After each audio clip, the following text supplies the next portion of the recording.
और उनका कहना है कि वो अब भी अध्यात्म की मदद से जीवन के उद्देश्य को समझने का प्रयास कर रहे हैं।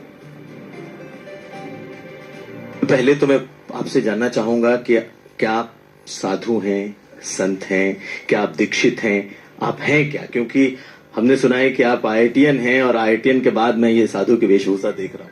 सही साल बचा रहा है, क्लियर हो जाएगा काफी कुछ। मेरे को कुछ भी नहीं होना है, पर जो दुनिया कुछ भी नहीं होने देती है उसको लेवल पसंद है। लेवल पसंद है, लेवल लगाते ना लोगों में, लेवल से ही तुम जानते हो। आपने भी ऐसे लेवल लगाए कि आईआईटी का लेवल, आईआईटी का लेवल, साधु का लेवल, संत का लेवल, इसका लेवल, उसका लेवल। बट मेरा तो मेन मकसद तो कुछ भी नहीं होना है। तो क्या होना है? वही कुछ भी नहीं होना है, जो शिव है, जो कुछ भी नहीं होके भी है, क्योंकि जो कुछ भी नहीं है वो कुछ भी हो सकता है। फिर मेरे पास फ्रीडम है, फिर मैं बंधा हुआ नहीं हूं। वही तो मुक्त है, वही तो फ्री है।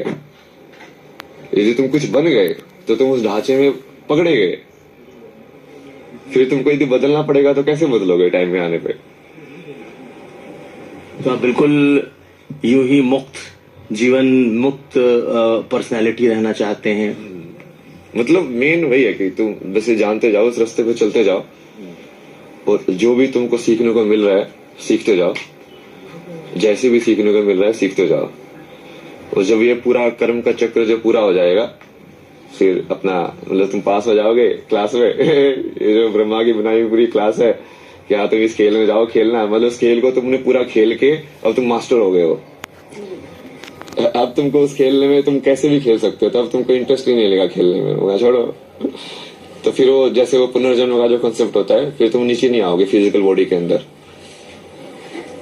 जिसको मोक्ष कहते हैं। जिसको मोक्ष कहते हैं। तो ये पहला कुंभ है जो इंटरनेट पर और सोशल मीडिया पर इतना वायरल हो रहा है कि दुनिया भर के लोग यहां देख रहे हैं, और इस बार जो साधु हैं वो भी वायरल हो रहे हैं। अब आप ये देखिए कि अभय सिंह इस महाकुंभ में कैसे आए। इसकी कहानी जूना अखाड़े के एक योगी सन्यासी से जुड़ी है जिनका नाम है सोमेश्वर पुरी। उनका कहना है कि अभय सिंह से उनकी मुलाकात काशी में हुई, जिसके बाद वो उन्हें महाकुंभ के मेले में ले आए, और यहां जैसे ही उन्होंने मीडिया को यह बताया कि वो आईआईटी बॉम्बे से एरोस्पेस इंजीनियर बनने के बाद अब एक साधु बन गए हैं, तो उनकी कहानी वायरल हो गई और अब हर कोई पूरे देश में उनके बारे में जानना चाहता है। Through the grind of acquiring the highest available, one of the highest available in the world, not only India में नहीं, विश्व में आईआईटी का क्वालिटी है। ओ आईआईटीओ में भी सबसे top ranking one Bombay IIT, उसमें भी he was in the first 500 or 600 ranker, coming from a small area, and 11वीं तक इसको ये भी पता नहीं आईआईटी हाई बोल के, फिर आईआईटी में डन बोल के फर्स्ट अटेम्प्ट में। मैं समझ गया उसका, ये सब समझ में आ जाता है। ये जिंदगी भी बड़ी अजीब होती है। जरा सोचिए, अगर अभय सिंह आईआईटी बॉम्बे से पढ़ाई करने के बाद आज किसी बड़ी कंपनी में एक नौकरी कर रहे होते तो शायद उनके बारे में कोई नहीं जानता। चाहे कितने भी सफल हो गए होते, अच्छे घर में रहते, अच्छी तनख्वाह पा रहे होते, अच्छा परिवार होता, तब भी शायद आप उनकी ये कहानी जानने में कोई दिलचस्पी नहीं दिखाते। लेकिन ये सब छोड़ने के बाद अब उनकी कहानी वायरल हो रही है, और अगर वो कोई बहुत बड़ा इनोवेशन भी कर लेते, कोई बहुत बड़ी खोज भी कर लेते, तब भी इस देश के लोग उनके बारे में जानना नहीं चाहते। अब देखिए कि अभय सिंह का परिवार उनके बारे में क्या कहता है।